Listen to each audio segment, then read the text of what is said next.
Olá pessoal, tudo bem? Delegado Marcos Afonso aqui com vocês mais uma vez no canal A Verdade sobre o Crime. Bom, meus amigos, eu resolvi dessa vez trazer os bastidores de uma investigação policial, né? Como ocorre a investigação policial através de casos que eu trabalhei. Então, para tanto, eu resolvi trazer para vocês aqui, ó, o meu livro Quebra-Cabeça do Crime, História Reais ou Passo a Passo de Investigações Policiais. Eu vou relatar todos os casos em que eu consegui apresentar nesse livro, tá bom? O primeiro caso que eu vou falar com vocês é justamente Frete Mortal, que está no capítulo Relacionamentos Macabros, né? Então, são casos de relacionamentos que terminaram em crimes graves. Nós vamos falar primeiro sobre esse caso do Frete Mortal, tá bom? Então, vamos lá. Bom, gente, esse caso teve uma repercussão muito grande aqui em São Luís.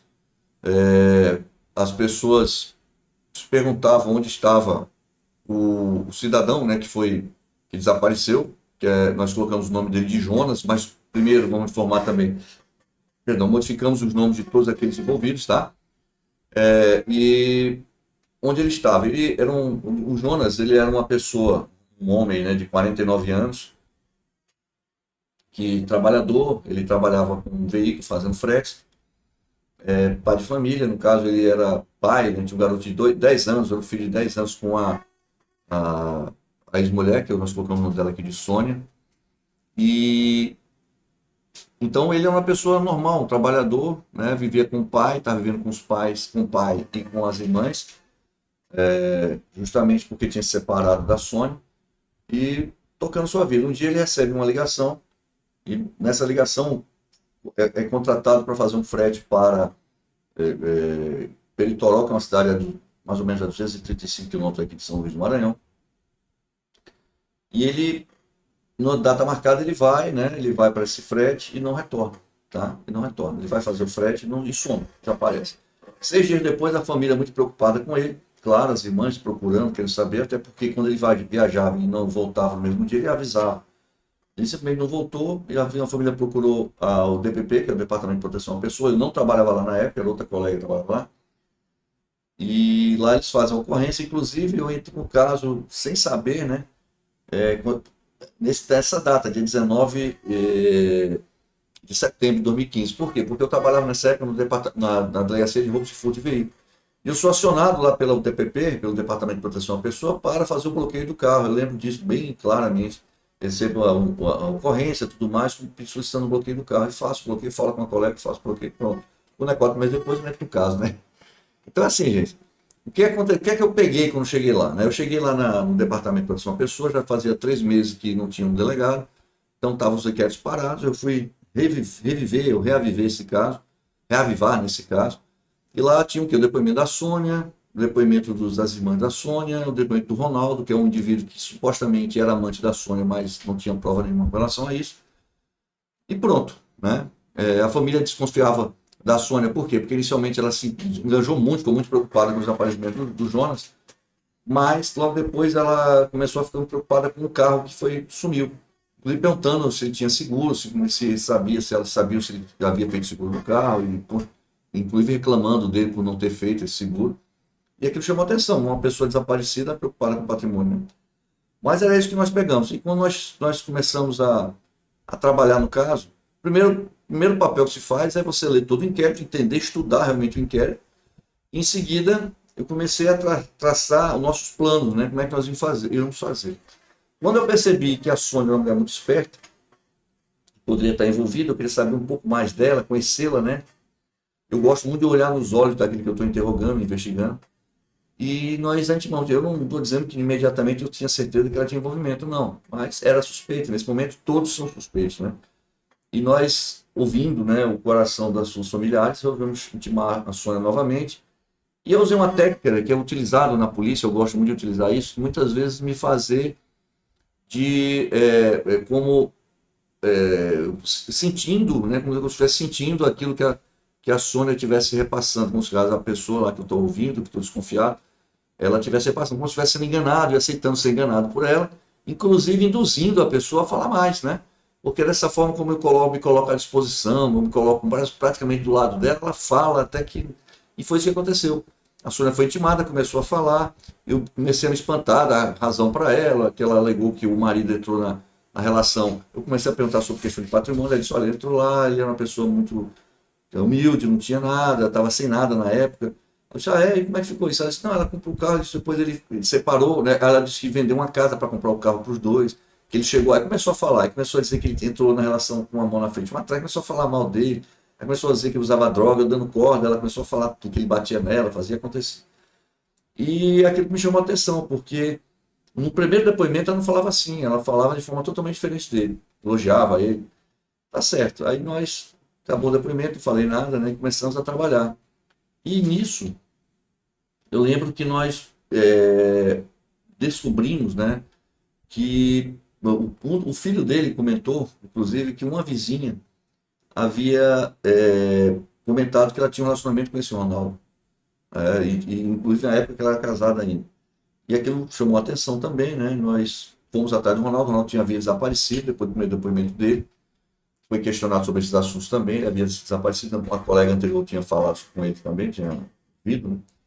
Isso nos chamou a atenção. Ele desapareceu, tá lá que ele era cearense, não sei o quê, trabalhava com ela, né? Ela tinha uma empresa, uma loja uma fábrica, perdão, de placas de identificação residencial. E resumindo, ele foi embora, sumiu. E nós começamos a trabalhar, a cercar muito ali a vida da Sônia, ela começou a ficar agoniada. E um dia chegou um cidadão, né, se dizendo motorista de caminhão, tinha visto o Jonas na saída da cidade. Nós intimamos esse rapaz, quem trouxe a informação foi a Sônia. Inclusive ela foi para a rádio falar sobre isso, que ele tinha aparecido, estava dando repercussão muito grande na cidade. E nós fomos atrás dele, né, supostamente do Jonas.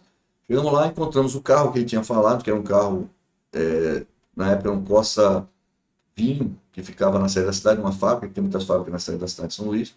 Nós chegamos lá, encontramos nessa empresa, mas não tinha nada a ver com o Jonas. E ela começou a colocar isso para todo mundo, que ele realmente tinha sido visto e tudo mais, como se fosse uma saída da investigação, né? E aquilo foi nos preocupando. E um dia, durante os depoimentos, aquele negócio todo, a gente chegando já algumas informações mais concretas, inclusive quebramos o sigilo telefônico de todos os envolvidos, descobrimos realmente que o último local onde o Jonas deu sinal, né, de telefone foi em Peritoró, não foi em Peritoró, foi em Santo Antônio dos Lopes, que é depois de Peritoró. Isso chamou a atenção. Eu sei que, resumindo, nesse momento, a Sônia desaparece. Ela some, ela se foi para o interior trabalhar e sumiu. Não falou nada conosco, simplesmente sumiu. Nós intimamos a filha dela para prestar depoimento. Aí vem mais um fato interessante. Quando nós colocamos lá que a Sônia disse que o depoimento dela disse que quem contratou o Ronaldo para trabalhar tinha sido o genro, né, que é o marido dessa moça, ela negou, ela ficou nervosa, disse que não tinha nada a ver com isso, o marido dela, como é que a mãe dela ia fazer um negócio desse?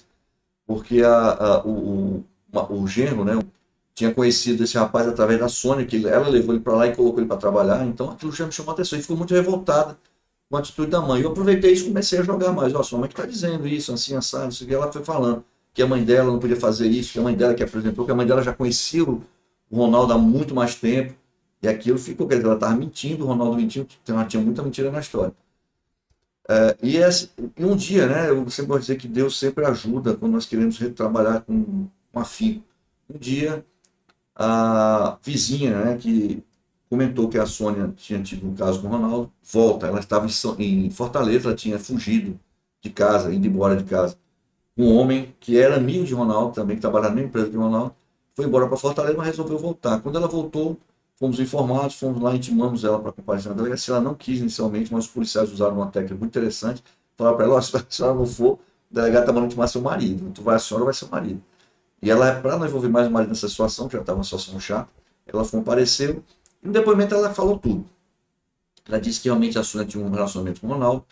Era amante de Ronaldo ainda durante o período de casamento dos dois, do Jonas com a Sônia. E conheceu o outro rapaz lá que ela fugiu através da Sônia, né? Eles inclusive haviam ido para Santo Antônio dos Lopes, essa cidade, que é depois de Peritoró, um tempo atrás, né? E ficaram uma semana lá, quando eles trabalhavam no local. Aquilo me chamou a atenção novamente. Ou seja, ele era daqui, ele não era daqui, era do Ceará, mas ele passou um tempo em Santo Antônio dos Lopes, ele conhecia a região, aquilo ficou na minha cabeça. E continuamos a investigação, né? Então, a partir desse momento, eu já tinha elementos, né? De acordo, inclusive, com... Nós descobrimos que a última ligação que tinha sido feita para Jonas tinha sido feita, o Ronaldo fez no dia dos desaparecimentos dele, o Ronaldo alegou que não conhecia, nós queremos sigilo, descobrimos que tinha feito esse contato. Pela quebra de sigilo, descobrimos também que tanto o Ronaldo como o Jonas tinham ido para Santo Antônio Lopes naquele dia. Ou seja, tá tudo se fechando, né? Precisávamos encontrar quem? O Jonas, né? Que ele estava, e o Ronaldo, né? E a própria Sônia que tinha desaparecido. Pedi a prisão temporária dos dois e corremos atrás. A equipe começou a correr atrás muito forte. Nós tínhamos uma equipe de inteligência da CHPP muito atuante, que era do trabalho com o delegado José Nilton. E nós, a partir daí, descobrimos que ele estava em Caxias, uma cidade aqui também, a 200, 300 quilômetros de São Luís, onde o irmão dele, do Ronaldo, tem uma empresa, né, uma transportadora, que transportava inclusive para os Correios na época. E descobrimos que em determinado dia eles estavam vindo para cá. Um casal, né, tinha vindo, um casal de pombinhos estava chegando em São Luís. E só mandamos uma equipe para a estrada para checar, seguir um caminhão que vinha todo pintado de Correios. E ficamos aqui numa parada na entrada da cidade, onde tem a polícia militar, que é normal os carros passarem por lá, eles são acostumados a ser parados, apresentar documento, não tinha nada contra ele aparentemente. Então nós ficamos lá. Quando eles chegaram, a cena foi muito interessante, estavam os dois na cabine do caminhão, pareciam dois pombinhos. Quando a polícia militar mandou parar, ele foi parar normalmente. Quando nós aparecemos na homicídio, a mulher desesperou. A primeira informação que nós tivemos depois da prisão deles, né, é que ela disse que era para ele passar por cima da gente e fugir. Só que ele não fez essa loucura, né? Ele parou o carro. Quando ele parou, ela tentou correr, nós prendemos ela, prendemos ele, levamos para a delegacia. Durante o caminho já fomos trabalhando outra técnica, né, de jogar um contra o outro.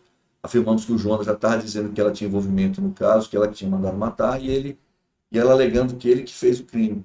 Comentou. Ele realmente abriu a história para nós, resolveu levar lá em Santo Antônio de Lopes, que eu vou mostrar para vocês agora, e encontramos o corpo do Jonas, tá? Eu vou mostrar para vocês isso aqui. Nesse caso, só vou, quando for falar o nome das pessoas, vou deixar até vocês verem as imagens, só tirar o nome das pessoas, tá certo? Olha esse caso aí, gente.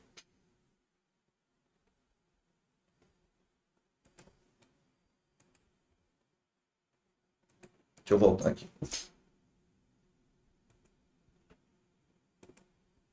O homem que desapareceu em setembro de 2015.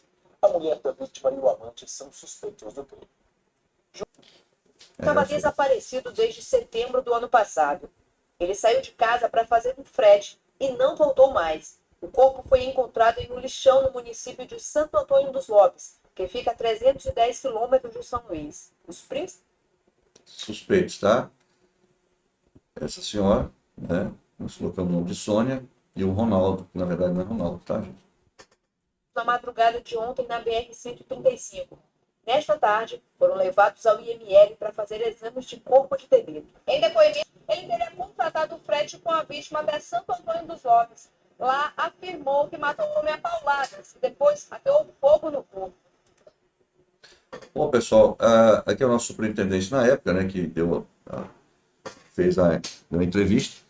Bom, e o que aconteceu, gente? Isso aí que vocês viram, né? Nós chegamos no local, ele confessou que tinha matado o Jonas. O Jonas realmente usava drogas, ele aproveitou, a esposa, né, a Sônia, avisou para ele, ó, ele tem um carro, faz frete e tal, e ele foi fazer o frete, né? Contratou por 1.000 e alguma coisa, eles combinaram ir para lá realmente, eles foram ao local, chegou lá no caminho, eles começaram a beber, ele induziu o rapaz a beber, o Jonas a beber. O Ronaldo induziu isso e fez ele bebeu, usou droga, lá ele dormiu muito profundamente, ele levou para esse lixão e matou. Né? Depois de lá ele pegou o carro, foi para Caxias, dormiu e lá foi para o Ceará e vendeu o carro. Tá? Nesse ínterim, né, nós começamos, também foi feito a quebra de sigilo telefônico e descobrimos que eles tinham passado realmente por todos aqueles locais, inclusive quando ele chegou lá em Santo Antônio Lopes, após a morte do Jonas, o Ronaldo coloca o chip dele no aparelho de Jonas, tá? E aí nós descobrimos também que ele usou esse aparelho e confirmou mais ainda toda a história que nós já estávamos trabalhando, tá certo? Então realmente é um caso bem delicado, e daí ele confessou tudo, e o mais interessante, nós fizemos uma cariação, né? Ela confirmou só que alegou, a mulher alegou, né? A Sônia alegou que quem quis matar foi ele, os ciúmes, e ele alegou que ela disse que sofria muito na mão dele e planejou tudo para matá-lo, tá? Só que nós fizemos a cariação, foi muito interessante, ficou jogando pro outro, mas depois o o Ronaldo olhava para ela assim com um olhar apaixonado e dizia que amava aquela mulher. E perguntou para mim, doutor, será que a possibilidade de me encontrar com ela no presídio, não vou ficar no mesmo presídio? Eu disse, não, você vai ficar em presídio diferente. Mas não há possibilidade de eu conseguir falar com ela, né, durante esse período de preso, da prisão.